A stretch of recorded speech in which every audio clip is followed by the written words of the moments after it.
이제부터 우리 모두 정성을 모아 하나님께 예배를 올려드리겠습니다.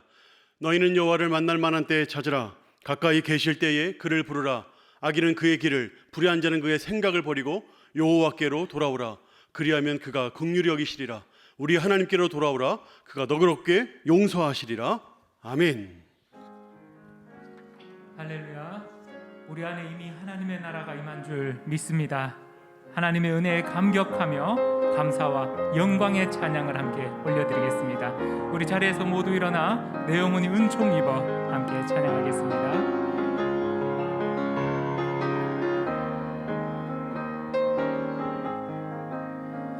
내 영혼이 은총 입어 중한 죄짐 벗고 보니 슬픔 많은 이 세상도 천국으로 와도다. 할렐루야 찬양하세. 내 모든 죄 사함받고 주 예수와 동행하니 그 어디나 하늘 알아. 주의 얼굴 뵙기 전에 멀리 뵈던 하늘 나라 내 마음속에 이루어지니 날로 날로 가깝도다. 할렐루야 찬양하세. 내 모든 죄 사함받고 주 예수와 동행하니 그 어디나 하늘나라. 높은 산이 거친 들이 조막이나 궁궐이나 내 주 예수 모신 곳이 그 어디나 하늘나라. 할렐루야 찬양하세. 내 모든 죄 사함받고 주 예수와 동행하니 그 어디나. 우리 두 손 높이 들고 할렐루야 할렐루야 찬양하세. 내 모든 죄 사함받고 주 예수와 동행하니 그 어디나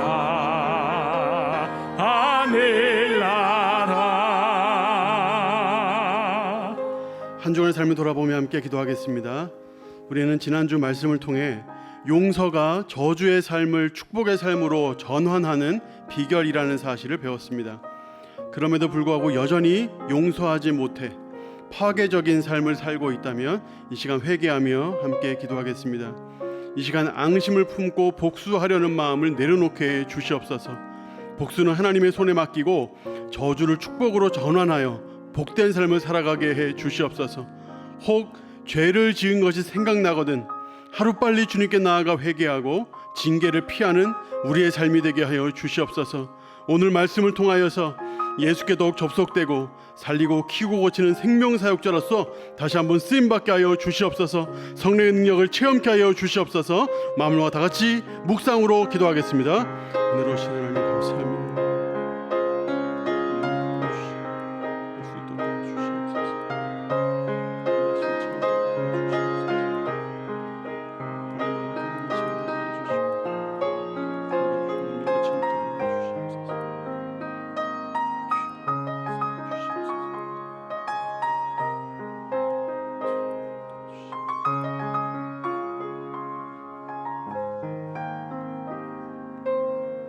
이 모든 말씀 존귀하신 예수 그리스도 이름으로 기도하옵나이다.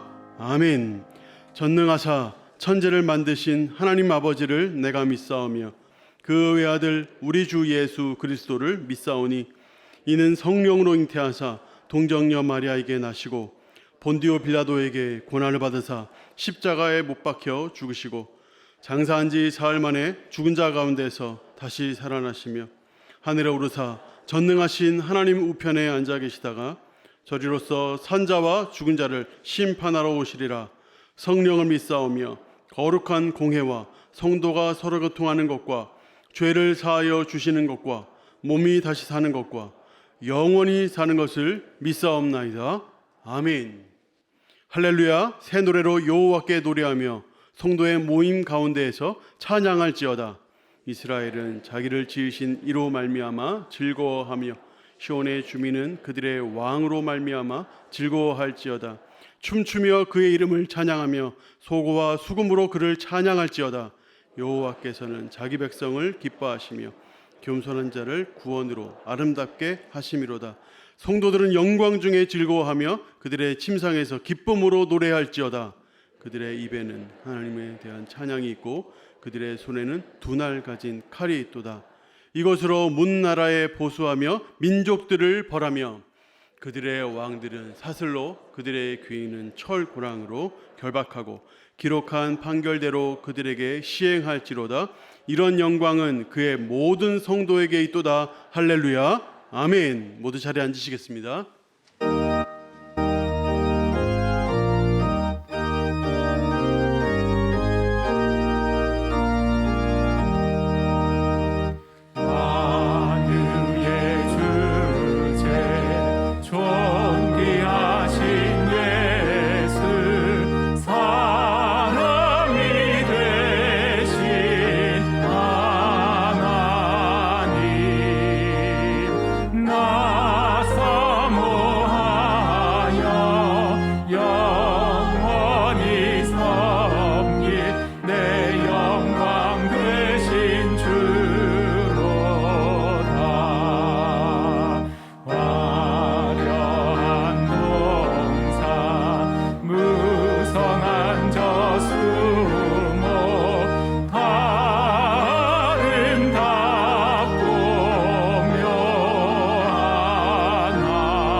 진리와 생명의 근원이 되시는 하나님 아버지, 혼란한 세상 가운데 저희를 지켜주시고 예배당과 각자의 처소에서 주님을 찬양하며 예배드릴 수 있는 건강과 환경을 허락하신 은혜에 감사를 드립니다. 이 시간 드리는 예배가 하나님이 기뻐 받으시며 감사와 기쁨 가운데 영과 진리로 드리는 예배가 되게 해 주시옵소서. 구원받을 만한 아무런 자격 없는 저희들에게 영생의 선물을 주시고 하나님의 자녀로 삼아 주셨지만 삶 속에서 주님의 말씀대로 온전히 순종하며 살지 못하고 자신의 만족과 유익을 위해 또한 문제 속에서 하나님의 뜻을 구하기보다 자신의 지식과 경험을 의지하는 불신앙의 모습으로 살아왔음을 고백합니다.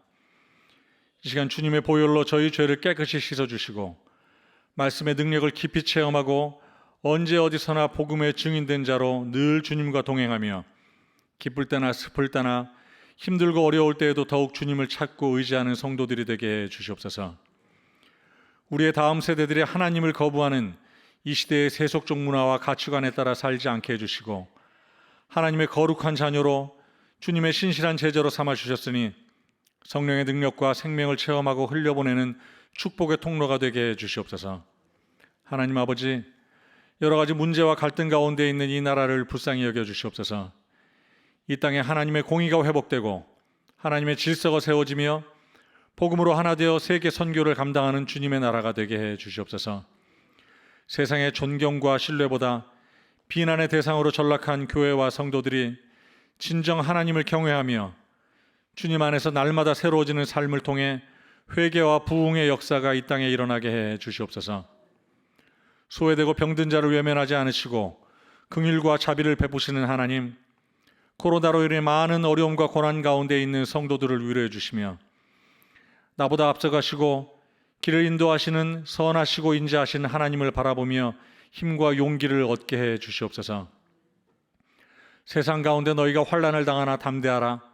내가 세상을 이겼노라고 하신 주님의 말씀을 의지하여 고난 가운데 인내하며 마침내 승리하여 참된 믿음의 열매, 의와 평강의 열매를 맺는 저희의 삶이 되게 해 주시옵소서. 지금까지 저희 교회를 지켜주신 하나님, 저희 교회가 복음으로 사람을 살리고 키우고 고치는 생명사역을 잘 감당하게 해주시고 많은 사람들을 옳은 길로 인도하는 선교적 교회가 되게 해 주시옵소서. 이를 위해 모든 성도가 하나님의 부르심에 합당한 선한 청직의 사명을 감당하며 섬김의 본을 보임으로 하나님을 기쁘시게 하는 칭찬받는 그리스도인이 되게 해 주시옵소서.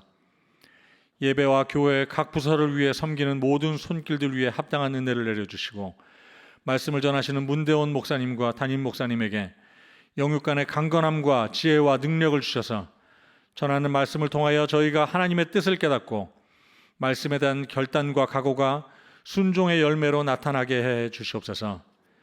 예배의 모든 순서를 통하여 하나님 홀로 영광 받아 주시고 은혜가 풍성한 시간이 되기를 바라오며 존귀하신 예수님의 이름으로 기도드립니다.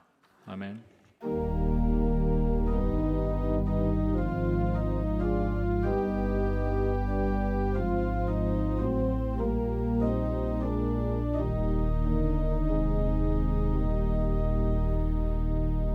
아기 축복 기도 드리겠습니다. 김상현 목사님, 차은진 사모님의 딸 김루하, 신호준 성도님, 손미연 성도님의 아들 신예성 위해서 기도하겠습니다.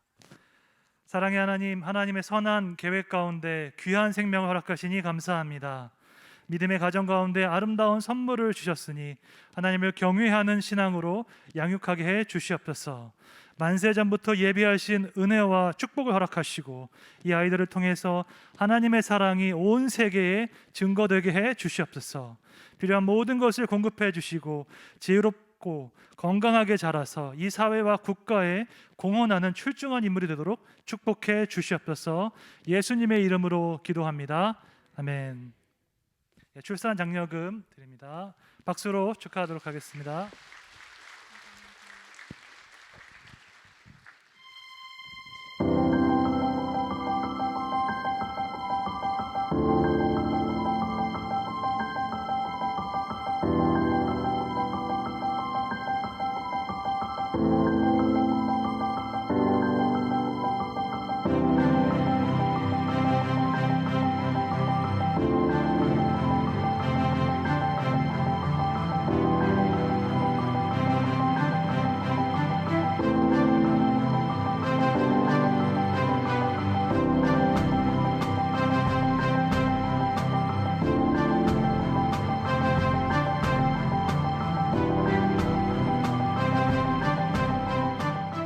(2020년) 코로나로 인해 교회와 성도가 위축되고 신앙이 정체되는 한 해였습니다.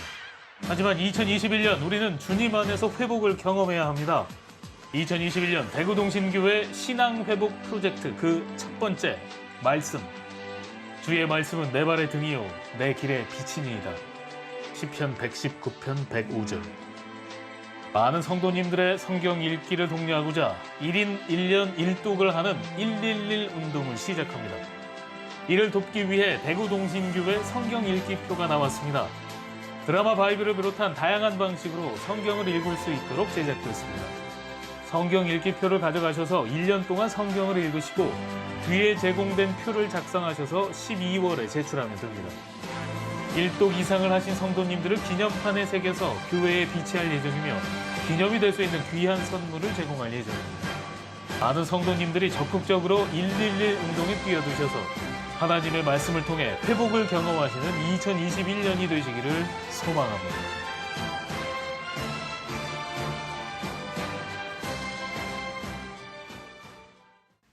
복음으로 사람을 살리고 키우고 고치는 대구 동신교회 주간 뉴스입니다. 정부가 발표한 사회적 거리두기 단계 연장 조치 및 세부 조정안에 따라 공동체 예배를 회복합니다. 건강 이상이나 증상이 없으신 성도님들은 안심하시고 개인 신앙과 공동체 신앙의 회복을 위해 적극적으로 공동체 예배에 참석해 주시기 바랍니다. 또한 코로나 방역을 철저하게 하기 위해 가급적 가장 안전한 마스크를 착용하시기 바랍니다. 개인 위생과 방역 수칙을 철저히 지켜주시고 성도들이 함께 모여 마스크를 벗고 식사하는 일이 없도록 각별히 유의해 주시기 바랍니다. 또한 경조사에 참석하시는 성도님들은 개인과 교회의 유익을 위해 가급적 답례품을 이용해 주시기 바랍니다. 가족과 함께 은혜로운 명절 보내시기 바랍니다. 명절 기간 동안 새벽기도회는 정상적으로 진행되며 2월 12일 금요기도 폭풍집회는 가정예배로 드립니다. 예배 모범화는 본관 1층 로비에 비치되어 있으며 교회 홈페이지에서도 내려받아 사용하실 수 있습니다. 대구 동신교회는 새가족 등록을 온라인으로도 받고 있습니다. 홈페이지 중단에 있는 온라인 새가족 등록을 클릭하여 약관 동의 후 휴대폰 인증만 거치면 간편하게 등록할 수 있으니 많은 홍보 부탁드립니다. 본관과 비전관 1층 로비에 마련된 평등 및 차별 금지에 관한 법률 제정 반대를 위한 서명에 동참해 주시기 바랍니다. 회계감사가 마무리되었으니 각 위원회에서는 회계장부와 관련 자료를 교회 사무실에서 찾아가시기 바랍니다. 생명저금통을 수거합니다. 2월 14일과 21일 그리고 28일 주일 예배 시 본관 1층 로비에서 회수하오니 가정에서 모은 저금통을 가져다 주시기 바랍니다. 모금액 전액은 어려운 이웃에게 전달됩니다. 영상예배 시 헌금은 광고 화면 혹은 헌금 시간 화면에 계좌번호를 휴대전화로 찍으셔서 온라인 헌금 계좌번호로 이체하시거나 가정에서 헌금 시간을 가지시고 이후 예배 시간에 헌금을 드리시기 바랍니다. 지금은 나라와 민족을 위해 기도할 때입니다. 매일 오후 10시 홈페이지에 게시된 구국 기도문을 읽으시면서 하나님의 회복케 하시는 은혜를 위해 함께 기도해 주시기 바랍니다. 제14기 대구동신 LMTC 훈련생을 모집합니다. 본관 1층 사무실이나 교회 홈페이지에서 신청 가능하며 신청은 선착순으로 마감시까지 받습니다. 온라인 결혼학교 수강생을 모집합니다. 청년아포슬 홈페이지에서 신청해 주시기 바랍니다. 청년아포슬 최대희 군과 안지은 양의 결혼과 이순호 권사의 자녀 강수정 양과 정선준 군의 결혼을 축하해 주셔서 감사합니다. 김주연 집사의 부친 장례에 위로해 주심을 감사드립니다. 자세한 사항이나 모집 안내는 주보를 참고해 주시기 바랍니다. 오늘 우리에게 주시는 하나님의 말씀은 요한복음 15장 5절에서 11절까지 말씀입니다. 신약 성경 173면에 있는 요한복음 15장 5절에서 11절까지의 말씀을 저 한 절, 여러분 한 절 교독하시겠습니다. 나는 포도나무여 너희는 가지라. 그가 내 안에 내가 그 안에 거하면 사람이 열매를 많이 맺나니 나를 떠나서는 너희가 아무것도 할 수 없음이라. 사람이 내 안에 거하지 아니하면 가지처럼 밖에 버려져 마르나니 사람들이 그것을 모아다가 불에 던져 사르느니라. 너희가 내 안에 거하고 내 말이 너희 안에 거하면 무엇이든지 원하는 대로 구하라. 그리하면 이루리라. 너희가 열매를 많이 맺으면 내 아버지께서 영광을 받으실 것이요 너희는 내 제자가 되리라. 아버지께서 나를 사랑하신 것 같이 나도 너희를 사랑하였으니 나의 사랑 안에 거하라. 내가 아버지의 계명을 지켜 그의 사랑 안에 거하는 것 같이 너희도 내 계명을 지키면 내 사랑 안에 거하리라. 다 같이 읽겠습니다. 내가 이것을 너희에게 이름은 내 기쁨이 너희 안에 있어 너희 기쁨을 충만하게 하려 함이라. 아멘.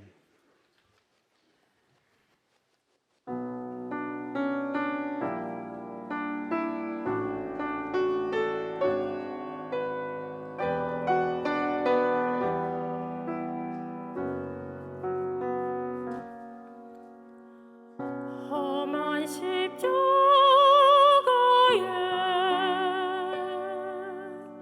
하나님 사랑이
할렐루야. 하나님께 영광의 박수를 올리겠습니다.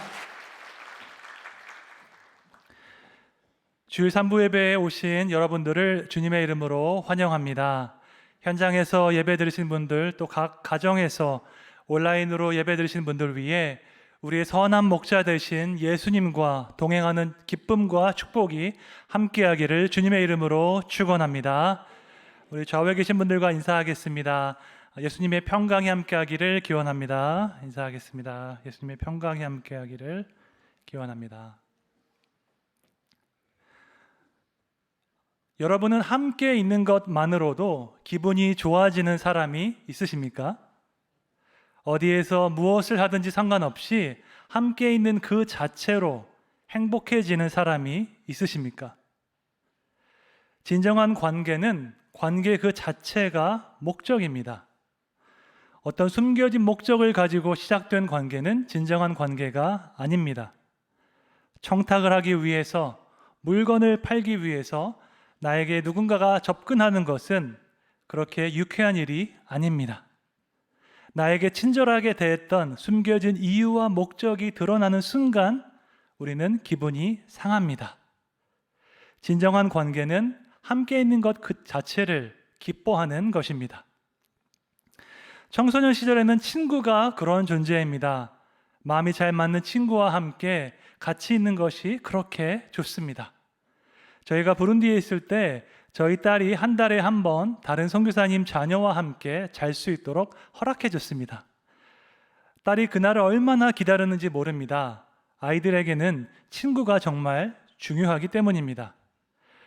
그러다가 청년이 되어서 연애를 하면 사랑하는 사람과 함께 있는 것이 참 좋습니다. 우리가 데이트할 때 특별한 것 하지 않아도 그냥 같이 앉아 있는 것만으로도 마음이 설레이던 시절이 있었습니다. 여러분 모두 그런 시절이 있으셨지요? 너무 오래전이라서 기억이 잘 안 나십니까? 밤새 통화를 해도 그 다음날 또 할 이야기가 있는 그런 인생의 동반자를 만나는 것은 정말 큰 축복입니다. 그러다가 나이가 들어서 자녀들이 결혼하면 자녀와 손주들과 함께 있는 것이 그렇게 좋습니다. 이것은 제가 직접 경험한 것이 아니고 저희 부모님의 경험을 통해서 알게 되었습니다. 어버이날, 부모님 생신, 명절 때 부모님을 찾아뵈면 그렇게 기뻐하십니다. 값비싼 레스토랑에 가지 않아도 평소에 가던 식당에서 밥 먹고 하는 것이 그렇게 좋다고 하십니다. 결혼한 자녀와 손주들이 함께 있는 것만으로도 너무나 기쁜 것입니다. 이렇게 사랑하는 사람과 함께 있는 것도 기쁜데 여러분은 사랑하는 하나님과 동행하는 기쁨을 경험하고 계십니까? 하나님과 함께 시간을 보내고 그분 안에 거하는 기쁨을 누리며 살고 계십니까? 아니면 그저 일주일에 하루 교회에 와서 이곳에서만 하나님을 만나고 돌아가십니까? 한 심리학자는 인간관계를 잘 보이고 싶은 관계와 잘 지내고 싶은 관계로 구분했습니다. 잘 보이고 싶은 관계는 무언가 바라는 목적이 있고 관계는 그 목적을 위한 수단입니다. 반면에 잘 지내고 싶은 관계는 관계 그 자체가 목적입니다. 잘 보이고 싶은 관계는 수직적이고 형식적인 관계이고 우리를 긴장시킵니다. 하지만 잘 지내고 싶은 관계는 수평적이고 친밀한 관계이고 우리를 편안하게 합니다. 여러분은 하나님께 잘 보이고 싶은 관계이십니까? 아니면 잘 지내고 싶은 관계입니까? 하나님께 잘 보이고 싶다면 그분의 규칙을 잘 지켜야 하고 행동을 조심해야 합니다. 하지만 하나님과 잘 지내고 싶다면 우리 속마음을 털어놓기도 하고 더 많은 일상을 하나님과 공유합니다. 물론 하나님과 인간은 수직적인 면이 있습니다. 하나님은 창조주이시고 우리는 그분의 피조물입니다. 하나님은 구원자 되시고 우리는 그분의 구원이 필요한 죄인들이기 때문입니다. 하지만 동시에 하나님은 인간과 교제를 하기 원하십니다. 하나님은 인간을 사랑하시고 인간이 그분의 사랑을 알기를 원하십니다. 심지어 예수님은 제자들에게 너희는 이제 더 이상 내 종이 아니라 내 친구다라고 말씀하셨습니다. 진정한 교제와 관계는 인격적이고 수평적인 측면이 있습니다. 내 명령에 절대 복종하는 사람과 인격적인 교제를 나눌 수는 없습니다.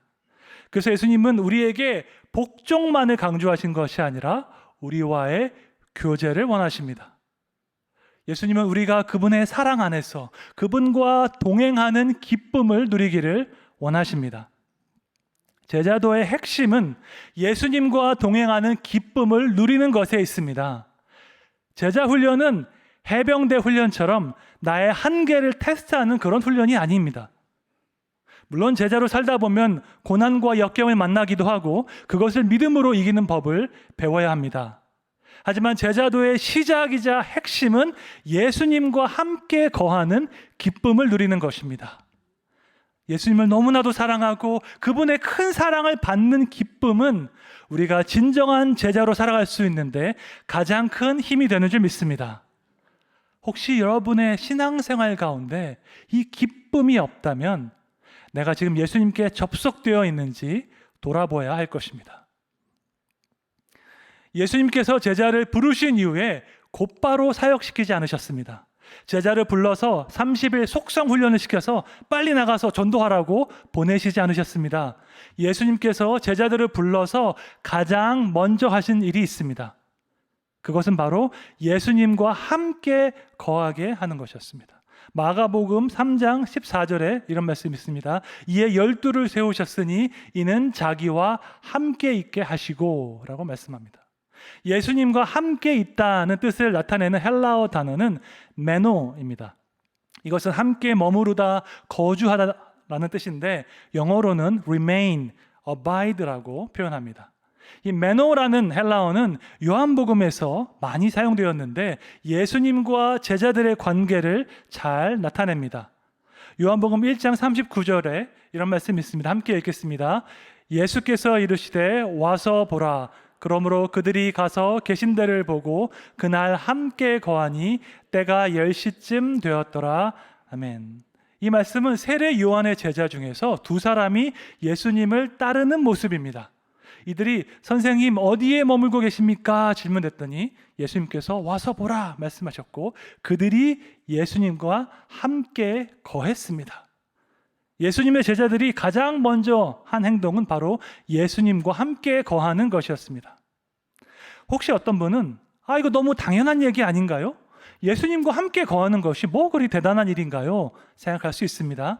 하지만 요한복음에서 이 메노라는 헬라어가 언제 사용되었는지 살펴보면 제자들이 예수님과 함께 거한 것이 얼마나 중요한지 알 수 있습니다.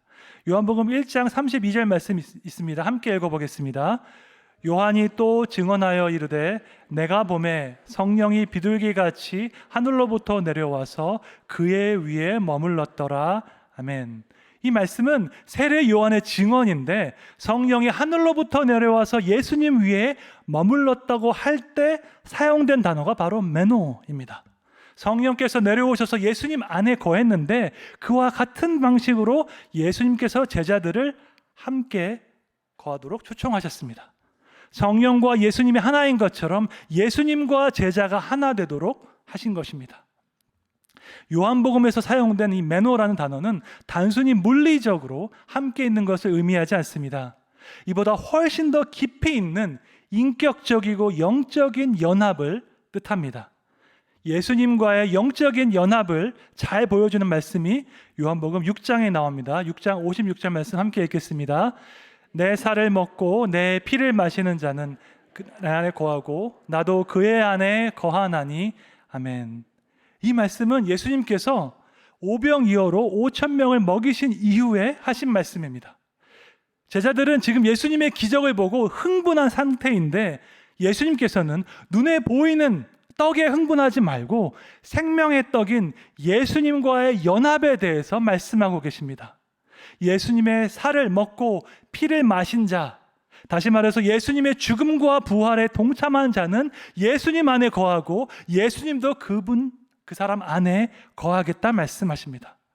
예수님 안에 거하는 것은 물리적으로 함께 있는 것만이 아니라 그분과 영적인 연합을 이루는 것입니다. 그러면 우리가 어떻게 예수님의 죽음과 부활에 동참할 수 있습니까? 바로 믿음으로 할 수 있습니다. 예수님께서 나를 위해 죽으셨고 나를 위해 부활하신 것을 믿음으로 동참할 수 있습니다. 여러분은 예수님께서 여러분을 위해서 죽으셨음을 믿으십니까? 뿐만 아니라 여러분을 위해서 예수님께서 부활하셨음을 믿으십니까? 그렇다면 여러분 모두 예수님의 죽음과 부활에 동참했고 그분 안에 거하는 것입니다. 이렇게 놀랍고 신비로운 영적인 연합이 바로 헬라어 메노 안에 담겨있는 참된 의미입니다. 여러분, 모든 관계의 깊이는 함께 보내는 시간에 비례합니다. 부모 자식의 관계는 출생과 함께 주어지는 것이지만 그 관계의 깊이는 함께 보내는 시간에 비례합니다. 아이들이 사춘기를 지내며 부모 자식 간에 대화가 거의 없는 가정이 있을 수 있습니다. 우리 애가 무슨 생각을 하며 사는 것인지, 어떤 고민이 있는 것인지 부모가 알 길이 없습니다. 이런 관계를 그냥 방치하면 절대로 안 됩니다. 방치된 관계는 계속 멀어지고 나빠질 뿐이지 저절로 회복되는 경우가 없습니다. 부부관계도 마찬가지입니다. 부부관계도 결혼과 함께 주어지는 것이지만 그 관계의 깊이는 함께 보내는 시간에 비례합니다. 물론 남편이 가장의 책임을 다하기 위해서 열심히 일하고 돈을 버는 것도 중요합니다.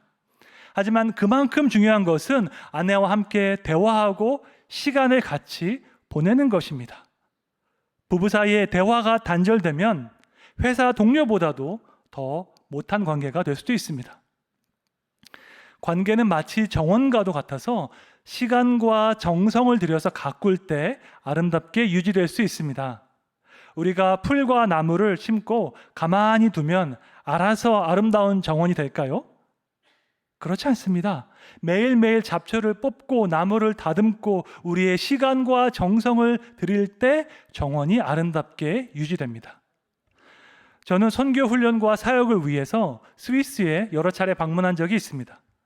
유럽에서는 기차를 타고 다른 나라 국경을 넘어가는 것이 일상인데 프랑스에서 스위스로 들어가는 기차를 타고 있으면 차창 밖 풍경이 확 달라집니다. 물론 프랑스도 아름다운 나라이지만 스위스는 국토 전체를 마치 정원처럼 아름답게 가꾸어 놓았습니다. 나무 한 그루, 꽃 한 송이 얼마나 아름답게 가꾸었는지 기차를 타고 스위스로 들어가는 순간 지금부터 스위스구나 알 수 있을 정도입니다. 우리가 정원을 가꾸기 위해서도 정성이 필요하듯이 인간 관계를 아름답게 유지하기 위해서도 의식적인 노력이 필요합니다. 하물며 하나님과의 관계를 아름답게 유지하기 위해서는 얼마나 많은 시간과 노력이 필요할까요? 하나님과 우리와의 관계는 예수님을 영접할 때 똑같이 주어지는 것이지만 그 관계의 깊이는 함께 보내는 시간에 비례합니다. 어떤 사람은 일주일에 한 번 주일에 교회에 와서 하나님을 만납니다. 어떤 사람은 매일 새벽에 교회에 와서 하나님을 만납니다. 어떤 사람은 삶의 모든 순간에 하나님을 의식하며 살아갑니다. 내가 하는 모든 말과 행동을 하나님께서 보고 계심을 기억하며 살아갑니다. 이 사람들이 지금 동일한 관계의 깊이로 신앙생활을 하고 있습니까?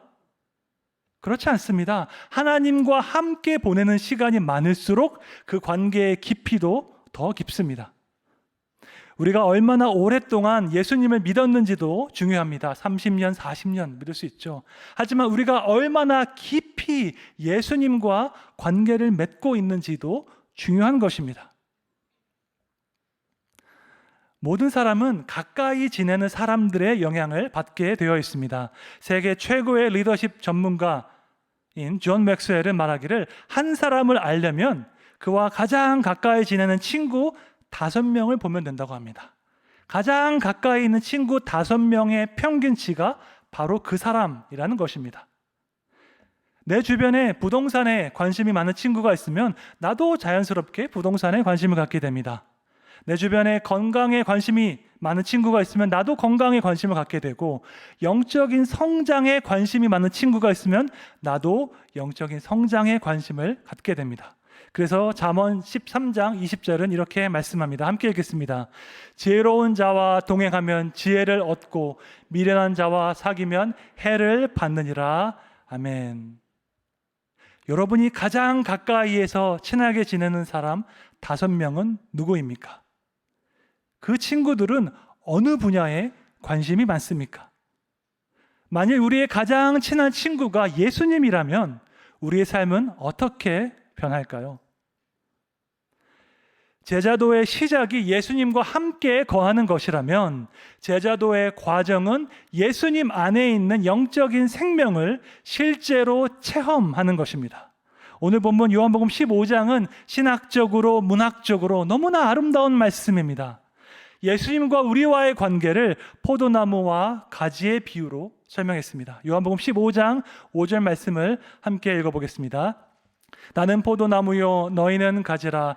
그가 내 안에 내가 그 안에 거하면 사람이 열매를 많이 맺나니 나를 떠나서는 너희가 아무것도 할 수 없음이라. 아멘. 예수님은 포도나무이고 우리는 가지라는 말씀은 누구나 쉽게 이해할 수 있는 말씀입니다. 그렇다면 가지인 우리는 포도나무에 잘 붙어 있어야 합니다. 혹시나 강풍이 불어서 나무로부터 떨어지면 안 되기 때문입니다.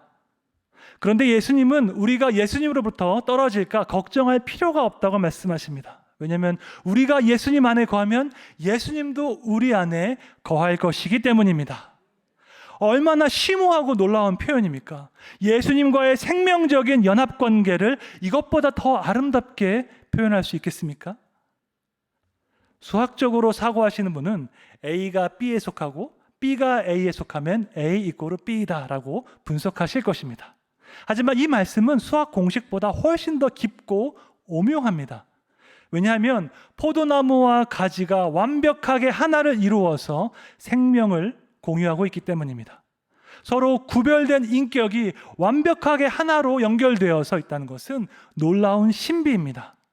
마치 태중에 있는 아이가 어머니와 생명을 공유하는 것처럼 말입니다.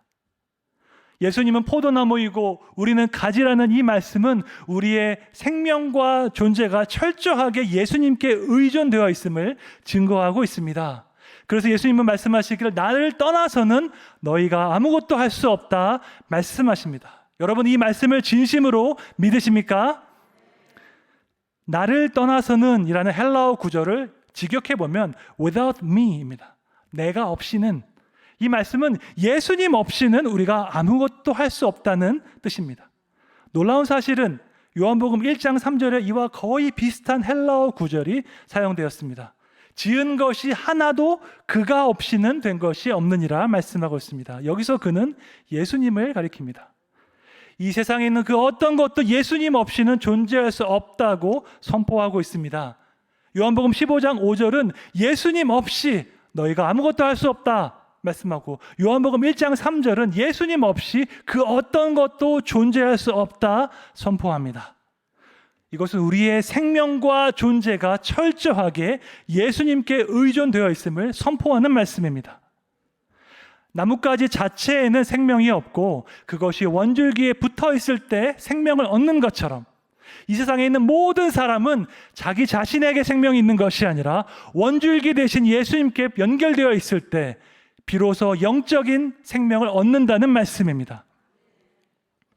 영적인 생명은 우리 속사람을 지탱하는 마음의 힘입니다. 우리 육체가 아무리 건강해도 마음이 무너지면 사람이 할 수 있는 일이 없습니다. 우리 주변에는 우울증과 무기력증으로 고통받는 사람들이 있습니다. 이들에게 힘내라고 우리가 격려하면 이렇게 대답합니다.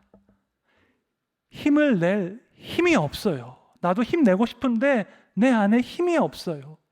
우리 속사람을 지탱하는 마음의 힘을 잃으면 우리는 아무것도 할 수 없습니다. 큰 고난과 절망 가운데 있는 사람은 살아도 사는 게 아니다 라는 말을 자주 합니다. 분명히 육체적으로는 살아있는데 삶에 소망도 없고 목적도 없을 때 우리는 이런 말을 합니다. 내 육체는 숨을 쉬고 있고 음식을 먹고 있지만 내 영혼은 완전히 다운되어서 삶의 기력을 잃은 것입니다. 이렇게 우리 스스로의 힘으로 일어날 수 없을 때 어떻게 해야 합니까? 예수님께서 말씀하시기를 나의 안에 거하면 너희 영원히 살 수 있다 말씀하십니다. 생명의 근원 되신 예수님께 붙어 있으면 우리 영혼이 그분의 생명 수액을 받아서 살아날 수 있을 줄 믿습니다. 세상이 다 끝난 것 같지만 여전히 나를 사랑하시고 나를 붙들고 계신 예수님을 바라보면 내 영혼이 힘을 얻어서 다시 일어날 수 있습니다. 저도 예전에 가족을 잃고 큰 슬픔을 겪었지만 부활과 생명 되신 예수님을 바라볼 때 다시 일어날 수 있는 힘을 얻었습니다. 이 영적인 생명은 세상 어느 누구도 줄 수 없습니다. 오직 생명의 근원 되신 예수님만이 주시는 줄 믿습니다. 어느 누구도 끊을 수 없는 예수님의 사랑 가운데 그분이 주시는 이 영적인 생명을 날마다 경험하시기를 주님의 이름으로 축원합니다. 그렇다면 이제 중요한 질문은 어떻게 하면 예수님 안에 거할 수 있는가입니다. 본문 말씀은 우리가 예수님 안에 거하는 방법에 대해서 명확하게 말씀합니다. 요한복음 15장 10절 말씀입니다. 함께 읽겠습니다. 내가 아버지의 계명을 지켜 그의 사랑 안에 거하는 것 같이 너희도 내 계명을 지키면 내 사랑 안에 거하리라. 아멘. 우리가 예수님 안에 거할 수 있는 방법은 바로 예수님의 계명을 지키는 것입니다. 혹시 어떤 분은 이 말씀에 거부감이 들 수도 있습니다. 사랑하면 그냥 사랑하는 거지 꼭 계명을 지켜야 사랑하는 건가? 무언가를 하라고 강요하는 것이 진짜 사랑하는 건가? 라고 생각할 수도 있습니다. 그런데 여러분, 사랑이 무엇입니까? 마음에 스파크가 튀고 무언가 흥분되는 것이 사랑입니까? 그것은 우리가 사춘기 시절에 성숙하지 못했을 때 생각하는 사랑입니다. 진정한 사랑은 상대방의 최선을 구하는 것입니다. 사랑은 짜릿한 감정이 아니라 상대방의 최선을 구하는 의지이고 행동입니다. 그런데 이기적인 인간은 상대방의 최선을 구하기보다는 나의 최선을 구할 때가 많습니다. 이기적인 인간이 하는 사랑 중에서 그나마 진정성 있는 사랑이 바로 부모의 사랑일 것입니다. 우리가 자녀들을 생각할 때 항상 그들의 최선을 구하기 때문입니다. 우리 자녀들이 잘 되길 바라고 건강하기를 바라고 행복하기를 바랍니다. 그래서 때로는 부모는 자녀에게 잔소리를 할 때가 있습니다. 자녀의 최선을 바라고 그들이 잘 되기를 바라기 때문입니다. 그런데 사춘기 시절의 아이들은 이 부모의 마음을 알 수가 없습니다. 아이고, 우리 엄마는 왜 이렇게 나를 힘들게 하는지, 왜 이렇게 나한테 강요하는 것이 많은지 부모를 원망할 때가 있습니다. 나중에 나이가 들어서 아이를 낳고 키워봐야지 비로소 부모의 마음을 알게 됩니다. 예수님께서 우리에게 내 계명을 지키면 내 사랑 안에 거할 것이다 라고 말씀하실 때 이것은 우리를 힘들게 하기 위해서가 아닙니다. 우리에게 무언가를 강요하기 위해서가 아닙니다. 우주의 주인이신 예수님께서 무엇이 아쉬워서 우리를 힘들게 하시겠습니까? 예수님의 계명을 지키라고 하신 것은 그것이 우리에게 최선이기 때문입니다. 예수님은 그 어느 누구보다도 우리의 최선을 구하시기 때문입니다.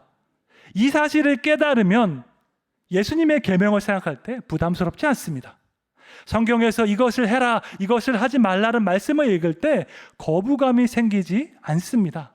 오히려 그런 계명을 주신 것에 대해서 감사하게 됩니다. 왜냐하면 위험하고 나쁜 것을 직접 경험하지 않아도 미리 피할 수 있기 때문입니다. 여러분, 인간과 동물의 차이가 무엇입니까? 인간은 언어를 사용할 수 있고 문자를 사용할 수 있습니다. 언어와 문자를 사용할 수 있기 때문에 인간은 지식을 축적할 수 있고 그것을 다음 세대에 전수할 수 있습니다. 그래서 오직 인간만이 과거에 했던 잘못을 반복하지 않을 수 있습니다.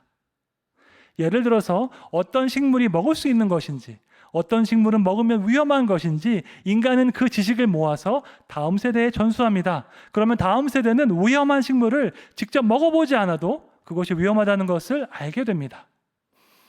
사진에 보시면 비슷하게 생긴 버섯이 두 개 있습니다. 이 중에 하나는 먹기에 안전한 버섯이고 다른 하나는 먹으면 위험한 독버섯입니다. 여러분은 이 중에 어떤 버섯을 드시겠습니까? 왼쪽에 있는 흰 주름 버섯은 식용버섯이고 오른쪽에 있는 독우산 광대버섯은 독버섯입니다. 인간에게 언어와 문자가 없다면 우리는 둘 다 먹어봐야지 어느 것이 위험한지 알게 됩니다. 하지만 감사하게도 하나님은 인간에게 언어 능력을 주셔서 우리는 위험한 버섯에 대한 지식을 이전 세대로부터 물려받았습니다. 그래서 굳이 독버섯을 먹어보지 않아도 위험하다는 것을 알고 있습니다. 이것이 얼마나 놀라운 하나님의 은혜입니까? 위험한 것을 직접 경험하지 않아도 미리 알고 피할 수 있다니 얼마나 감사한 일입니까? 이것이 바로 하나님께서 우리에게 그분의 계명을 주신 이유입니다. 무엇이 안전한 길인지, 무엇이 행복한 길인지 하나님께서 다 알려주셨습니다. 어떤 길로 가면 위험하고 고통스러운지 하나님께서 미리 다 알려주셨습니다. 왜 그럴까요? 하나님은 우리를 너무나 사랑하시기 때문입니다. 우리가 위험하고 나쁜 것을 직접 경험하지 않고 피하기를 원하시기 때문입니다. 이것은 마치 내가 겪은 고통을 내 자녀는 겪지 않기를 바라는 부모의 마음과 같습니다. 정상적인 부모라면 내가 겪었던 힘든 일을 내 자녀는 겪지 않기를 원합니다. 하나님은 우리가 경험할 필요가 없는 나쁜 것을 멀리하기 위해서 우리에게 계명을 주셨습니다. 이 계명을 지키며 유익한 것은 하나님이 아니라 우리 자신입니다. 그래서 내 계명을 지키면 내 사랑 안에 거하리라는 말씀은 진리 중에 진리입니다. 예수님의 계명을 지켜보면 그분의 계명이 우리에게 얼마나 유익한지 깨닫게 됩니다. 예수님의 계명을 지켜서 행복하게 되면 예수님의 사랑이 얼마나 깊은지 깨닫게 됩니다. 아, 예수님께서 나를 너무나도 사랑하셔서 내가 행복하도록 이 계명을 주셨구나 깨닫게 됩니다. 이것을 깨닫게 되면 우리는 예수님을 더욱더 사랑하게 됩니다. 그분을 향한 우리의 사랑과 신뢰가 더욱더 깊어집니다. 바라기는 예수님의 계명을 지켜서 진정한 행복을 경험하시고 그 경험으로 말미암아 더욱더 예수님을 사랑하시기를 주님의 이름으로 축원합니다. 예수님의 계명을 지켜서 그분의 사랑 안에 거할 때 우리는 큰 기쁨을 경험하게 됩니다. 요한복음 15장 11절 말씀을 우리 함께 읽어보겠습니다. 내가 이것을 너희에게 이름은 내 기쁨이 너희 안에 있어 너희 기쁨을 충만하게 하려 함이라. 아멘.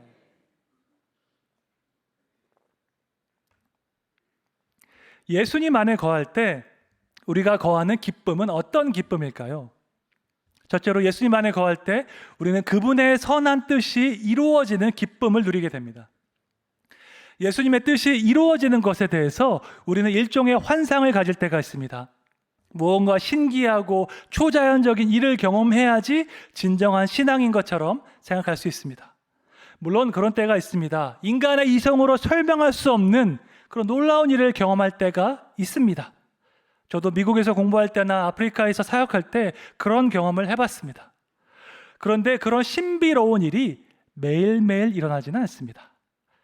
1년에 한두 번 그런 경험을 한다고 해도 나머지 364일은 평범하게 살아갑니다. 우리는 매일 같은 직장에 출근하고 매일 비슷한 종류의 일을 하면서 살아갑니다. 평범한 일상 가운데 어떻게 우리는 예수님과 동행하는 기쁨을 누릴 수 있을까요?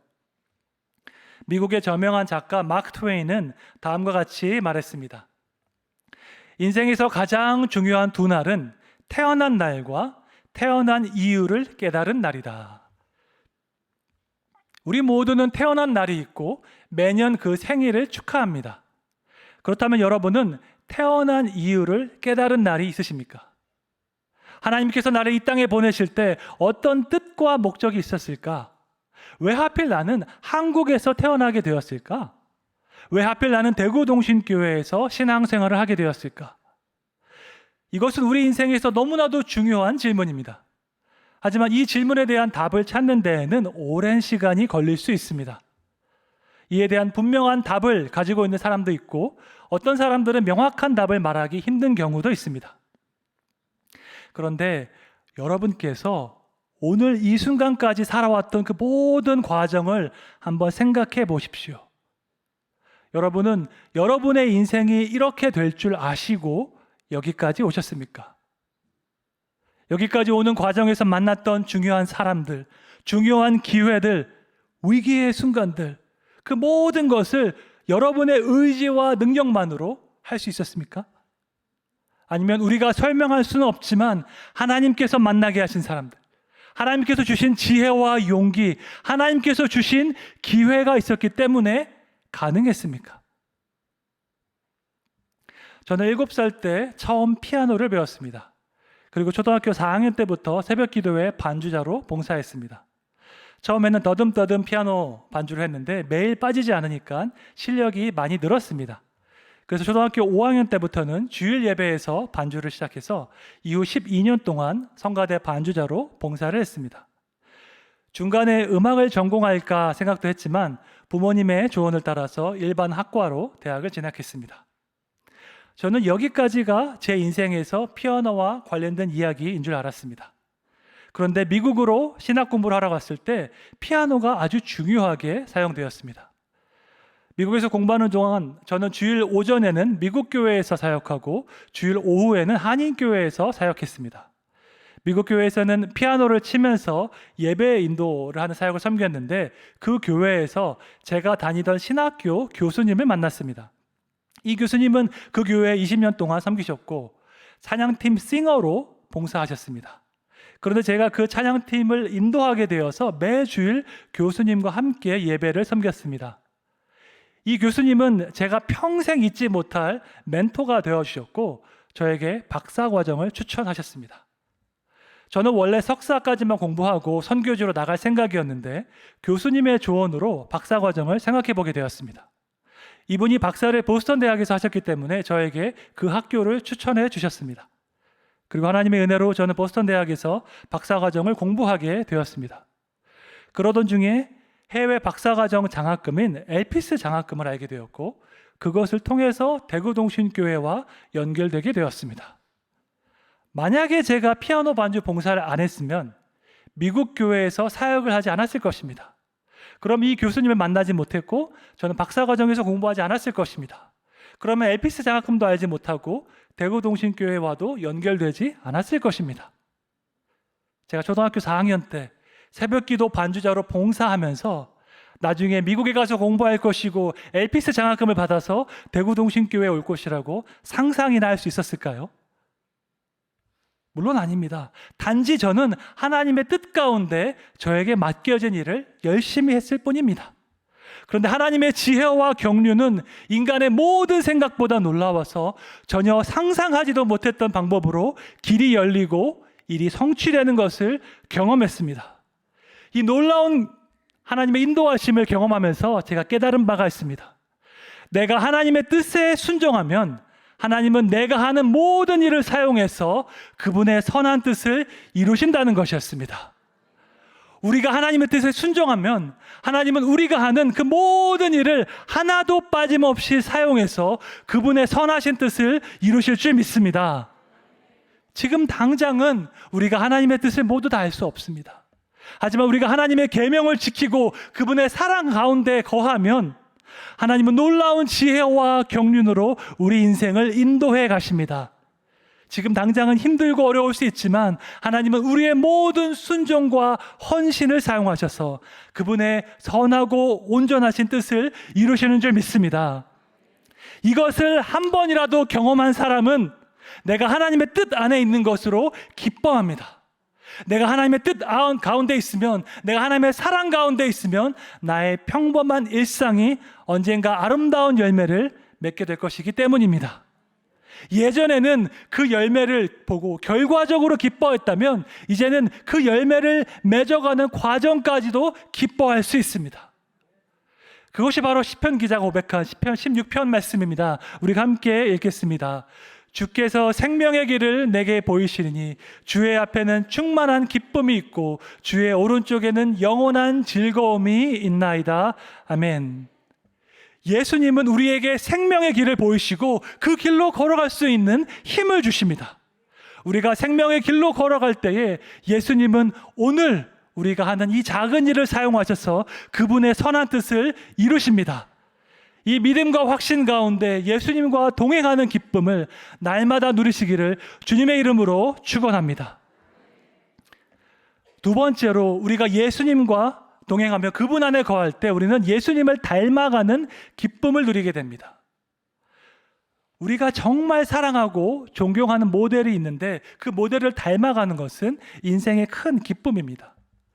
저는 아버지를 정말 사랑하고 존경하는데 커가면서 아버지를 많이 닮아간다고 합니다.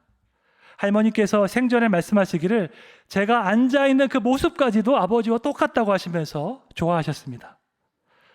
또한 저는 신학자이자 목회자로서 권성수 목사님을 정말로 존경합니다.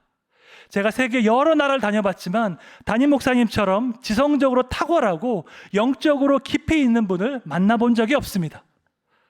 영적으로 까마득한 후배인 제가 닮아갈 수 있는 모델을 만난 것은 정말로 큰 기쁨입니다. 하물며 우리가 우리의 구원자 되신 예수님을 닮아갈 수 있다면 얼마나 행복할까요?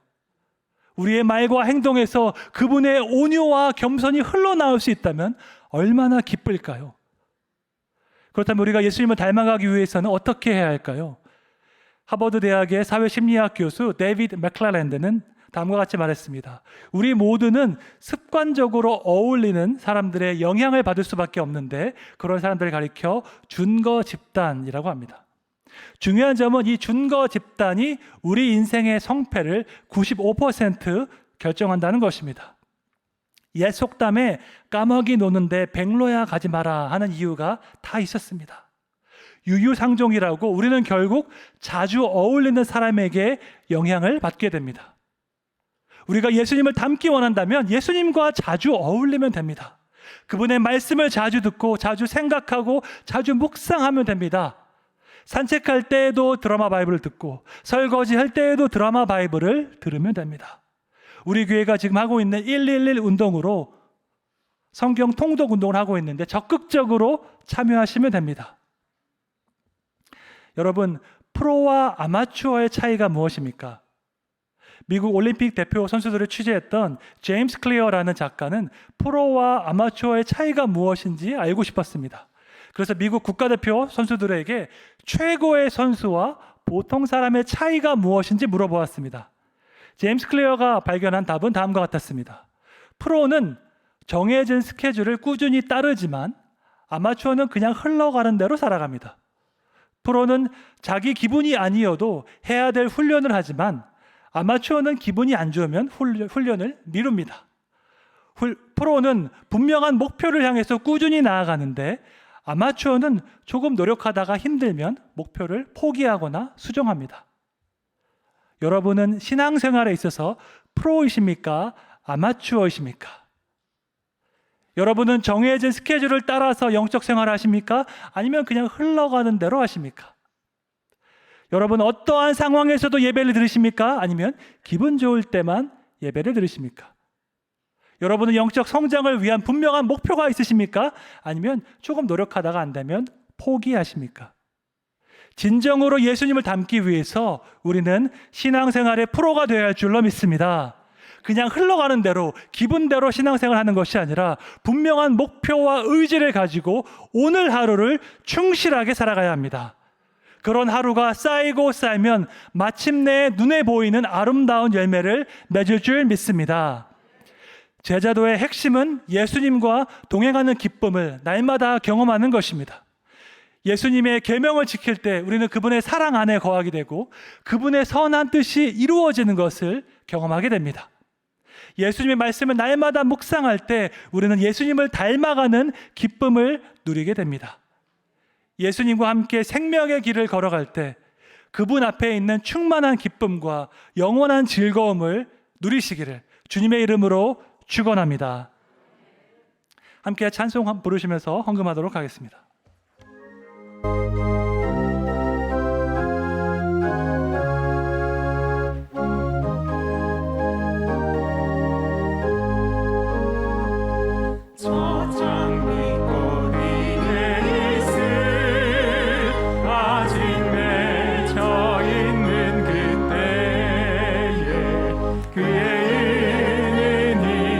소리 들리니 주름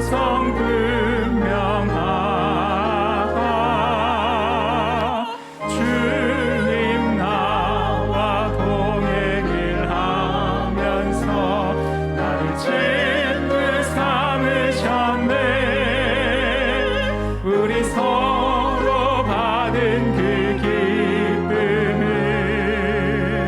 알 사람이 없도다. 그 청한 주의 음성 우는 새도 잠잠케 한다. 내게 들리던 주의 음성이 늘 귀에 쟁쟁하다. 주님 나와 동행을 하면서 나를 친구 삼으셨네. 우리 서로 받은 그 기쁨은 알 사람이 없도다. 밤 깊도록 동산 안에 주와 함께 있으려 하나. 괴로운 세상에 할 일 많아서 날 바라명하신다. 주님 나와 동행을 하면서 나를 친구 삼으셨네. 우리 서로 받은 그 기쁨은 알 사람이 없도다. 우리 함께 일어나서 봉헌하시도록 하겠습니다.